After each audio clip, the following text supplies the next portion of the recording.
In this episode, Golden, David Raiklen, and I discuss Doctor Strange in the Multiverse of Madness.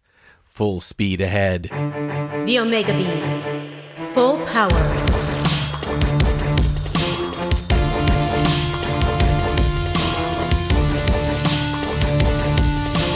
The Omega Beam. Welcome to the Omega Beam number 172.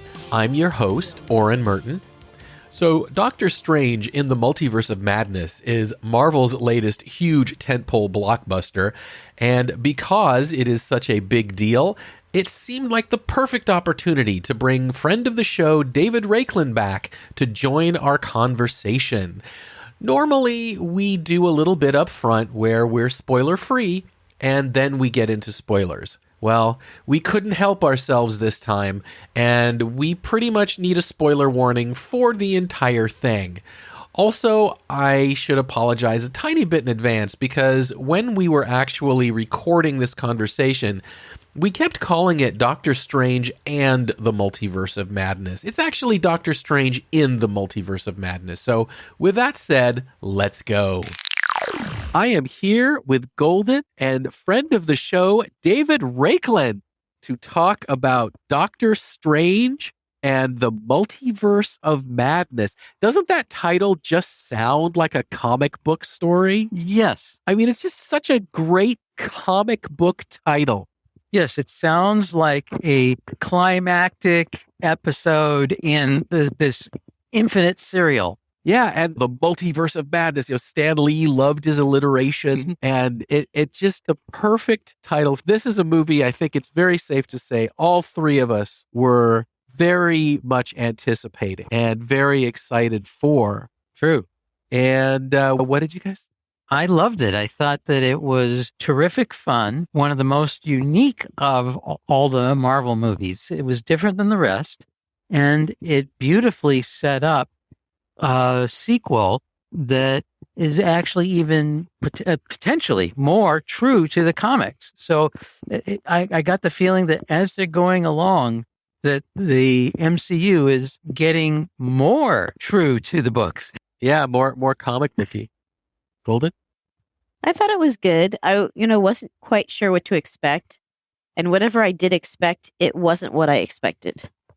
Is that a good? And I think I'm not alone in this, did not want to see Wanda as the villain. In the preview, they set her up that you're like, okay, is she going to be the villain? So they set it up, and I think for me, I didn't want to see Wanda as the villain. So her history in Marvel Comics is interesting because sometimes she is a hero. Sometimes you're just going to have to put a notice saying, spoilers from the beginning. Sometimes she is a hero, but then a lot of times she is a villain in the Marvel Comics. I believe in the House of M, she is the one who, the arc in the comics called House of M, she is the one who kills off all the X-Men. She's pissed off and she says, no more mutants. And that's it. They're all gone. Because she can do that. She can bend reality. And so the idea that that they would use her either way as a hero when it works for that story or a villain when it works for another story, that's fairly true to the comics. I'm not saying you should or needed to like it, but it is true to the comics. Yeah, I don't think I'm doing very much of a non-spoiler thing here because I think as soon as you're 1 minute into the movie, it's done. So it's a direct sequel to about 6 other movies and TV shows. So going in there, everybody is kind of primed that there's a lot going on. And the movie really does start with a bang. I mean, actually more like an exploding universe. Literally, yeah. And I had a hard time with the whole Wanda's going to do anything to be with her kids because I really feel like we already went through WandaVision and all of the trauma that she suffered there. And I felt like towards the end of WandaVision, why I felt that I could walk away from that really enjoying that show was the fact that I feel like she had some sort of closure with herself. That this is what she did to this town, but I've said it right. I don't, People don't have to be happy with me, but I recognize what I did and I don't need to do that again. But yet we've backtracked. And I know discussing this with Oren, he's like, well, it could be the book. Yeah. Right. The dark hole. Yes, it could be the corruption. That's what the screenwriter said, is that this was set up in WandaVision, that because Agatha Harkness basically painted her with the evil book, that there was nothing she could do to stop this. I mean, there's nothing Wanda could do to stop this. The power of the book had to be destroyed. And so, yeah, I think for a lot of the movie, I think it took a little bit of the enjoyment out of it for me, because I want to see, and I very much have enjoyed seeing the redeemed Wanda. Yes. And well, I think she is to take the really redeemed this time, right? Well, at the end, and we don't know exactly what happened to her at the end. We don't know her status. Well, and even if you do, it doesn't matter, because there's infinite Wandas in infinite universes, and they can always bring one of them back who has a slightly different personality and a different outfit. Well, the multiverse, they really just, went for it in this one. There were lots of universes. And yet I thought we were going to actually visit more of them for a little bit longer. Not just a couple for a lengthy amount of time. And this is very spoilery. I don't know if I should mention how many different Doctor Stranges. I already said, I think that 1 minute into the movie, you're already in spoilers. So yeah. I mean, there were 4 differences of Doctor Strange in this one movie, which I'm sure was just a feast for Benedict Cumberbatch to just dig his teeth into and get to basically play 4 different versions of the same character. I mean, talk about being literally play. Talk about being able to just have fun with it. Yeah, that's what he said. He said this movie felt more like a collaboration than any of the others. And I would also say, one of the things, I think all the Marvel movies, at least all after like the origins, after the original origin stories, they've done a good job of all kind of being in different genres. You've had spy movies, you've had sci-fi movies, you've had action movies, and you have heist movies. And I really like that this is a horror movie. I mean, this one, they did a horror movie, and they haven't done that before in the MCU. But it's a PG horror movie, though, so I could handle it. Oh, since I don't like gore, I mean, I can handle jump scares and psychological horror. It's the fact that there was no gore in it made me feel all good. Kind of gross at some points. Well, I mean, in a sense, this is maybe the goriest of the Marvel movies, but it's still PG-13. So, the body horror here is limited to, 3 eyes and stuff like that. You're not going to see like innards flying all over and the kind of thing that you get in a grindhouse movie. What could go wrong? You use the dark hole to dreamwalk into a corpse version of yourself. At the same time, you're talking about how collaborative this was. We need to take a moment and just recognize that Sam Raimi, who did the Evil Dead movies, and he knows horror well and superheroes well, as he did the Spider-Man. He likes to have fun. And I would like to thank Marvel for letting him have fun, for letting him do things that, they're kind of gross horror things like, dream walking in a zombie, but it's also a lot of fun. And he makes it fun. At the same time, it's serious with stakes. And I think that's one of Sam Raimi's qualities.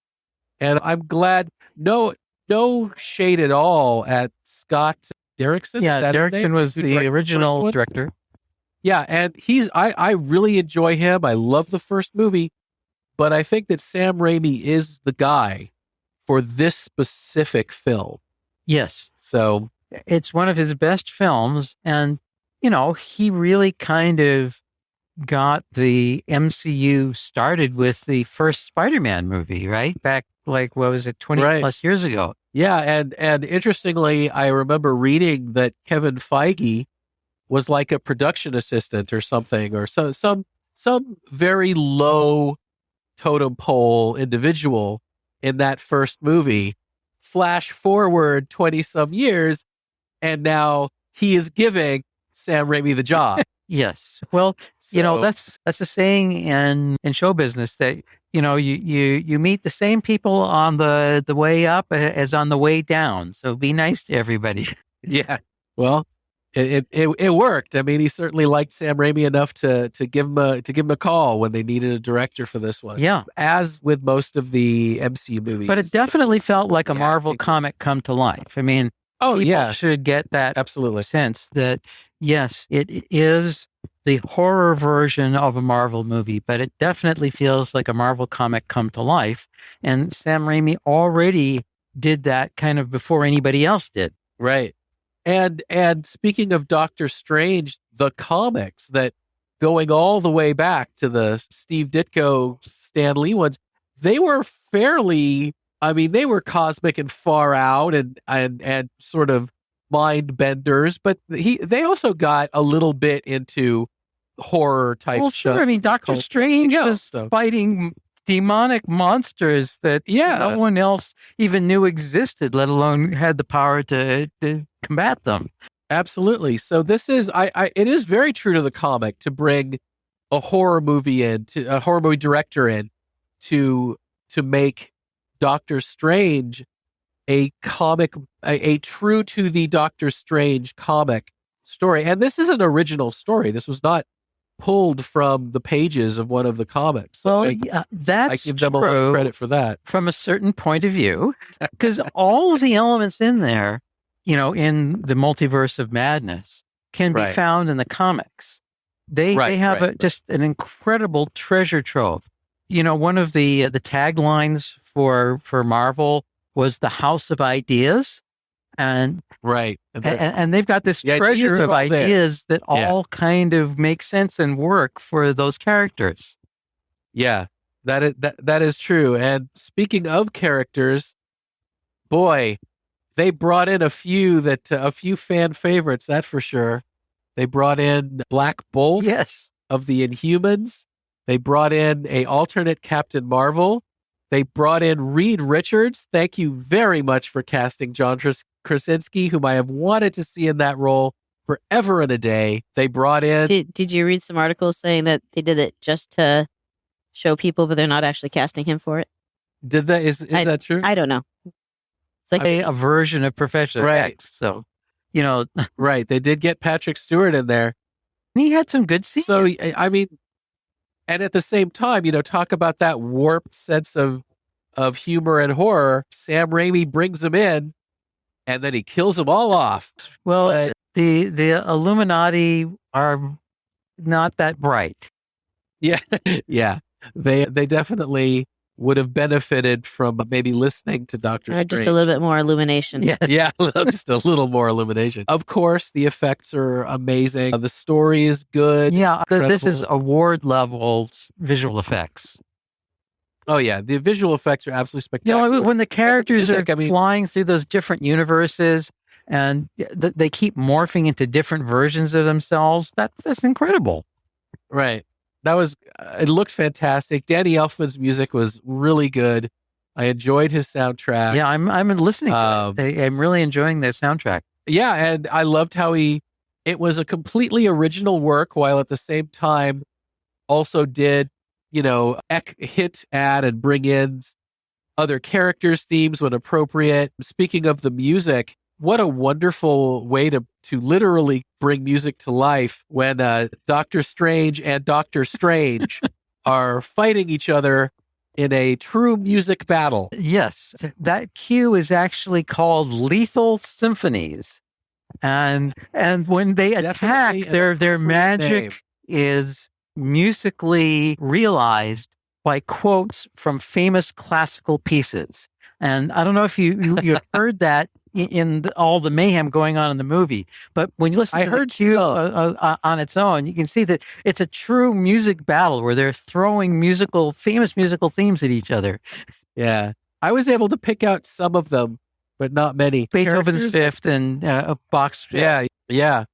I think we should also call out a character that we've never seen in the MCU before, but she was probably, third or fourth on the call sheet in this movie was, I don't remember the actress's name, but the character was... Are you talking about the end credit scene? No, American Chavez. Oh, yeah, American Chavez, yes. That is a great character, and I'm glad that she was as big a role as she was.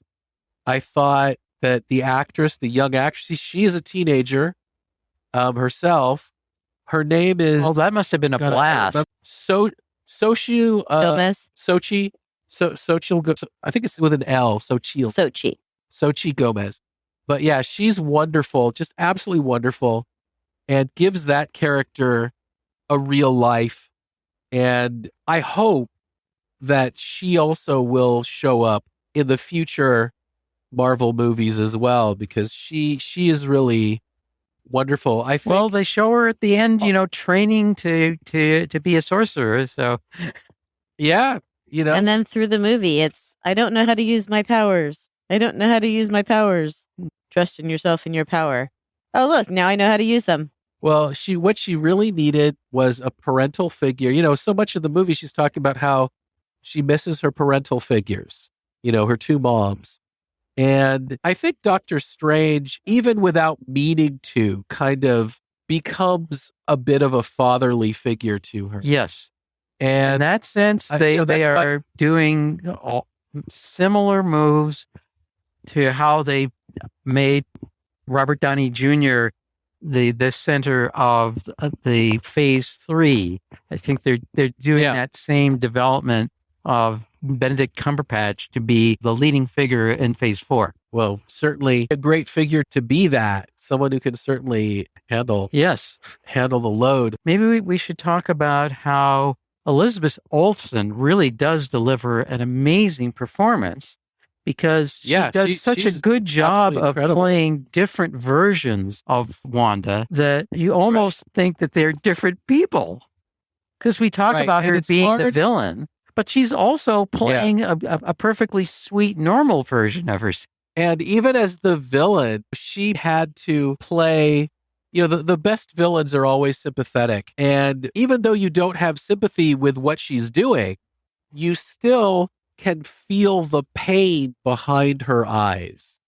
That Elizabeth Olsen does a great job of showing you that she's not just a pissed off, power-hungry, egotistic power, but there's so much pain behind everything she's... Yes.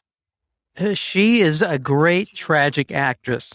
If you ever see a show that's on Facebook called Sorry for Your Loss, she plays a recently widowed young woman who is trying to process the grief. And it's a really well done show. And she's basically carrying the show by her ability to play different shades of being emotionally healthy and being devastated by grief. I think her performance and Benedict Cumberbatch's as well, I think the best of these movies aren't just sort of fun romps, but there's kind of like a theme of a question at the heart of it. And so she makes it clear at the very beginning what her motivation is. She, I just want my kids. That's it. I'm being reasonable.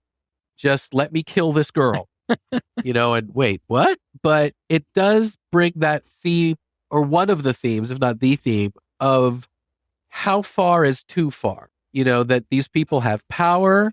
They are people. They have needs. They have desires. How far is too far? And I think the other side of that question is Doctor Strange's question to him. Are you happy? Yes. Because the answer is no, he's not. His resolution, Wanda's resolution to am I happy? No. How far is too far? Well, there is no too far. I'm owed what I'm owed, and I'm going to get it. But Doctor Strange answers that question differently. And that's kind of what makes him a hero. That's the difference between heroism and not. Doctor Strange's arc may have been a shallow one of he goes from lying about being happy to at the end owning the fact that he's not alone, but he hasn't gotten to that happy place yet. But I do think the fact that his answer is so different than her answer it is kind of a nice mirror to what is villainy and what is heroism. It's that one never puts one's own needs over all else. Yes. Well, Doctor Strange gets challenged. I mean, Stephen Strange's judgment is questioned about things that were kind of not discussed in any of the Infinity War, Endgame, and everything that came after it. That did he really make the right call when he gave Thanos the time stone? I mean, there was more than one time where that was questioned in this movie. Was there another way to deal with Thanos that didn't involve destroying half the universe first? Right. And he says in the Infinity War that he saw over 14 million, possible permutations, and this was the only one that succeeded. But first of all, we don't know that. We're just taking his word for it. But second of all, what if there were actually 28 million possibilities? And he just took the first one. Of those, and of those, 5 of them would have succeeded. And 4 of them would not have resulted in, a 5-year blip. So you never know. And he has to be feeling that as well. He has to be just as troubled and conflicted by, did I look far enough in the future? Did I see enough permutations? Should I have gone for just a few more? Those have to be questions he's asking himself as well. Yes. So, it has a much deeper character development than most horror movies have. So I think it's more of a superhero movie and a character study that has a bunch of horror elements in it. But those horror elements are there from the nature of what Stephen Strange's job is, which is to protect the Earth from these unimaginable, mystical, supernatural things that none of the other superheroes even know about. Yeah. And speaking of end credit scenes, this is the movie that brings Charlize Theron into the MCU. This is the movie that brings Clea into the MCU, who will eventually, now this is a super spoiler, but it's there in the comics for a long time. They are going to get married. Right. In the comics, they were together. And she's not even a human. She just looks like a human. Speaking of, which, gives him the ability to then move on, which I think was the last few minutes of the movie. Was him trying to move on. Yeah. Was him replacing that glass and realizing that, he can. That Christine would have never worked out. Right, because she's only doesn't matter human. what universe. And now he's kind of owned that he become more than human. Right, he's become something more because of who he is. And speaking of, he's got a new power at the end of the movie, right? That he didn't have at the beginning. He's got a new eye. And that's interesting too, because he sees things differently now. Right. Well, I've seen some people online who have said, they're upset because, and I understand what they're coming from, because they said with the Darkhold, anyone who uses it for any length of time, there's a cost. So at the end, we see him screaming in pain on a crosswalk and a third eye opens. And it looks like, is he evil now? Is he doing this, doing that? I don't think so, because in the comics, he had the Agamotto. Yeah. And now in the MCU, that is what they named. The alliteration, the Eye of Agamotto. The Eye of Agamotto. There we go. Yeah, in the comic, or in the movie, that's what they called the pendant he wore that originally the Time Stone was in. But in the comics, he got a third eye, which was the Eye of Agamotto. And it allowed him to see the truth. Right. And it was specifically geared towards good. It was specifically a eye that would only respond to a noble and a good host. So when his third eye opens at the end with Clea and he says, "I'm not afraid, let's go do this." To me, that was a sign of him owning the eye. It was a good eye. It was an eye that will work with him. That's how I took it. Yes. And I think that we can maybe take it a step further, that the reason why he knew it was cool to go with Clea, who he'd never met before, Right. was because his third eye, he could see that she was okay. Yeah. That he was able to get a bead on her, a read, and say, yeah, okay, let's do this. Because that dark dimension, that caused considerable trouble in the first movie. It did, definitely. I mean, you can tell just even from like the previews that they put a lot of detail and attention into everything. Yes. I loved the costumes. Oh, the costumes are spectacular. See, I thought Christine's was kind of, her blue jumper was just kind of blah. Yeah, I was actually thinking of the superhero. Oh, that was to show that she was just like a human. She gets the boring clothes. Yeah. You're just a human. You get the boring clothes. I really liked what they did with the Fantastic Four outfit that they put Reed Richards in. I mean, as far as I'm concerned, I really liked the where it looked like Professor Xavier is just riding around in a miniature bug. Well, some people were a little upset with that, believe it or not, because that's the comic accurate wheelchair that he was in. I know, but it stood out. It buggy. didn't seem to be in the right place. Yeah, some people were upset by that. They're like, oh, they were just making fun of him. I'm like, no, they weren't. No, it's not that they were making fun of him. I felt like it was very out of place. That's all. Well, if they're being true to the comics, I can't fault that. You know what I mean? Yeah, I'm just saying, it just seemed out of place. Okay, fair enough. Mm-hmm. I think. Well, it was a very futuristic world that particular Professor X was in. Right. I like how our guy that can whisper just one word to. Because I mean, if sound cannot get out, it's internalized. So yeah, I like his little imploding his own self. Right. Yeah, there was a little Twilight Zone moment there. Right. Yeah. Well, Black Bolt will be reincarnated on the USS Enterprise. So, yeah, well, and it's about as good in that. I mean, I like that first episode of Strange New Worlds. Oh, I loved it. Show also has strange in the title. Right. Yeah. So is this now just a strange episode instead of? Now it's all things strange. All things strange. But I agree. They took incredible amounts of detail. This was a very expensive movie to make. It's already made its budget back. I believe I read it had a budget of $200 million.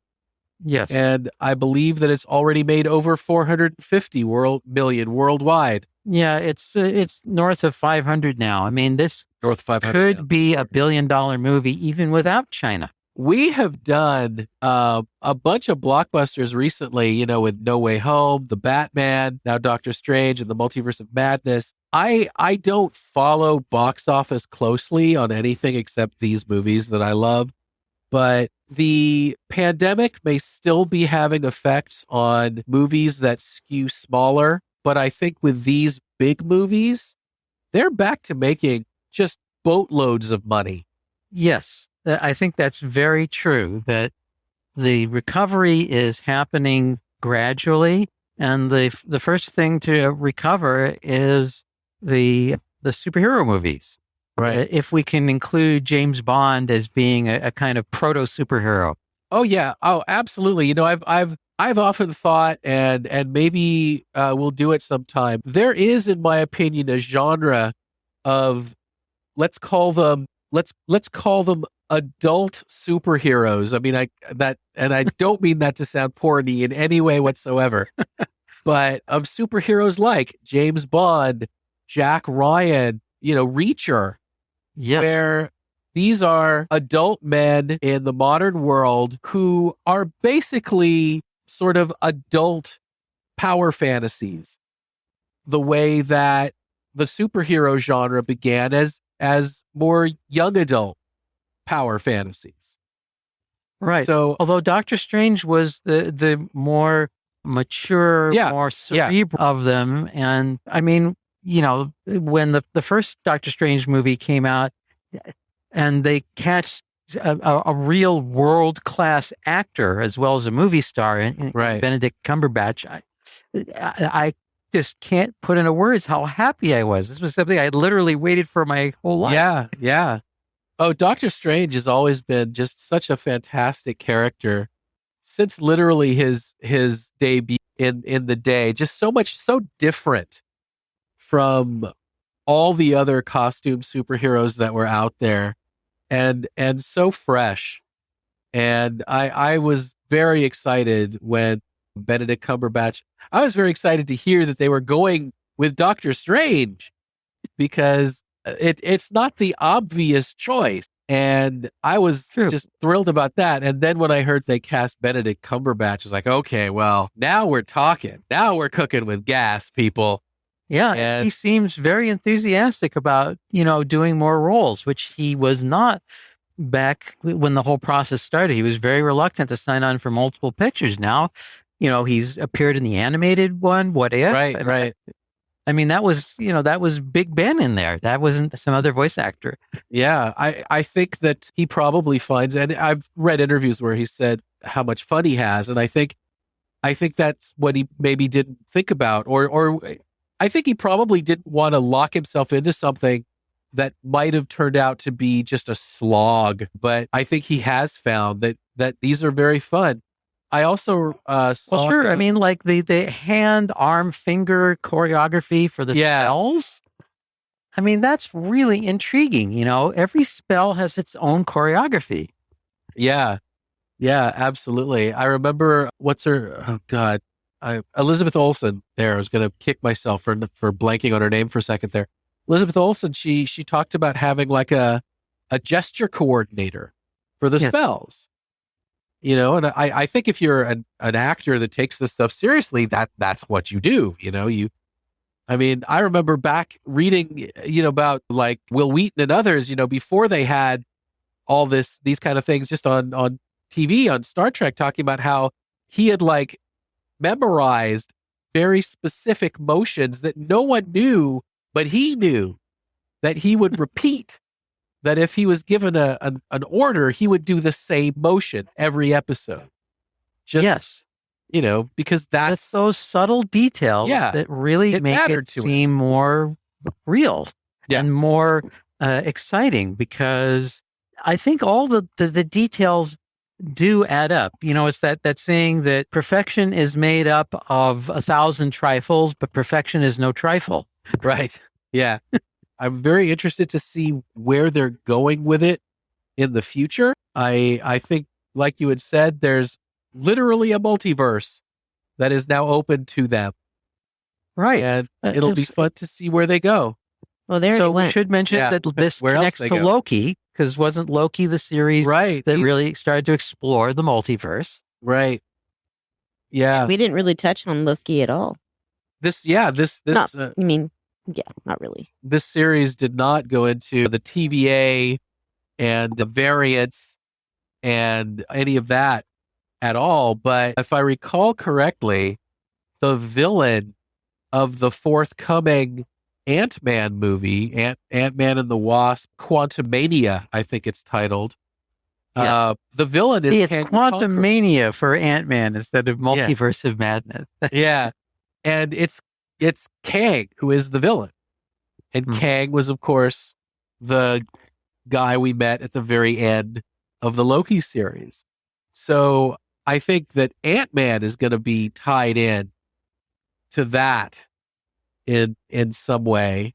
I mean, the Marvel Studio Parliament and all the people that they've brought in to craft these stories have really found a way to replicate the Marvel continuity on a big screen. Right. And again, to give them all the credit in the world, they've managed to do exactly that, to have this continuous serialized movie story, while at the same time giving directors with incredibly varied styles. The person who did the Eternals, whose name I completely... Chow, I think is her name. Yeah, she won the Oscar, Right. I don't remember her name, though. Prestige director. The director of Shang-Chi, Sam Raimi, all of these people with completely different styles who, within the format of the Marvel movie chapter. They're letting these directors have their style. Yes. It was Destin Daniel Cretton was the Asian American director who directed Shang-Chi. And that was a wonderful martial arts movie. Absolutely. Absolutely. I can't wait to see another Shang-Chi appearance. I thought that was fantastic. You know, I think that they're really, even the movie I probably was the least attached to, if you will, is Eternals. But it was still beautiful and still told an interesting story. They just try to do too much. Yeah, it was their Justice League. It was their movie where they tried to just introduce characters who never had their own movie and make Justice League. You already had some of them introduced prior. You had some of them introduced before. That's true. Plus, I mean, some of them you just know. So, I mean, everybody knows Superman.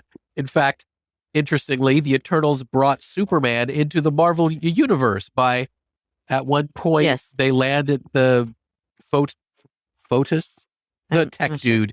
They landed the tech dude's house, and the kid says, "Are you Superman?" You know, so obviously Superman is a comic / cartoon / movie in the MCU. I don't know what their version of him is. That's true. Yeah, I mean, I thought we don't know. As fun as it was to have a little Bruce Campbell thing at the end, I didn't really feel like I needed that. I felt like it could have just been a little bit more serious. That was a little fourth wall breaking. I think so too. But if it had just been a little bit more serious with him like collapsing and saying, "It's over," I think that would have been more powerful. Because you couldn't take it seriously, and it kind of just was there. It was just there. Yeah. No, I agree. If I were watching it at home, you wouldn't wait for it. Yeah, I wouldn't wait for that one. But yet, I'd go to Spider-Man and watch that all the way through for Captain America. Right. Him doing all the public service announcements. Yes. Yeah, those were quite fun. Yes, that actually reminds me of the first appearance of Spider-Man in the MCU with Captain America Civil War. And, even back then, they were on to the importance and the power of having these beloved characters appear, even if it's just for 20 minutes. Right. Yeah. And of course, by putting them in a movie like this, even for a little bit, it means when they do get their own movie, you're that much more familiar. So when they finally get the Fantastic Four movie off the ground, whenever they get it off the ground, now that we've already seen Richard Reed in another universe, in whatever story they decide to tell with the Fantastic Four, it won't be completely out of nowhere like Eternals. It will be, we know who Reed Richards is. That's a good point. And I personally want it to be John Krasinski and Emily Blunt. Well, what can I say? I think that's a great casting choice. And I want the thing to be completely CG. I don't want it to be a guy in a suit. No offense to Michael Chiklis. What about Chris Evans? But Michael Chiklis has the chops to play the thing. Right, he does. Oh, the Human Torch? Yeah. I don't have an opinion for the Human Torch. Talk about, versatility. I mean, the same guy who played Captain America also played the Human Torch. Right. Yep. It's true. Whomever and then in the one that they did that was a total flop and disaster, it was Michael B. Jordan, who turned around and did the most amazing Killmonger and is now going to do a Superman for HBO Max, I believe. Interesting. I didn't know that. Not Clark Kent. I know some people were like, wait, is he going to be Clark Kent?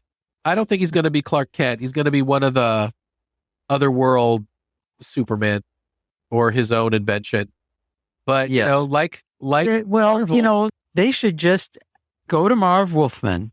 He's very accessible. Right. He knows how to write screenplays. He's written a lot of them.